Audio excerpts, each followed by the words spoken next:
Tignan nyo naman mga ka-Vertusio, maayos po ang quality ng mga coins na ito. Kung gantong klase ang quality ng coins po ninyo na ino-offer po sa amin, syempre naman amin itong papansinin. Okay po? Yung maayos, palinis po mga ka-Vertusio. Kasi ang mga coins na hawak po ninyo ngayon ay hindi po value ng pilak ang meron. Historical value po ang meron yan.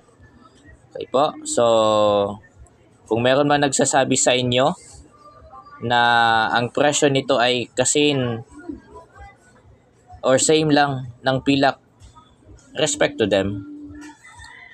Pero ang binabayaran kasi ng mga coin na klase, na gantong klase mga ka-Vertusio ay historical value. At yung pagka-rare po nito. Kasi, mahirap na po itong hanapin. Wala na po sa circle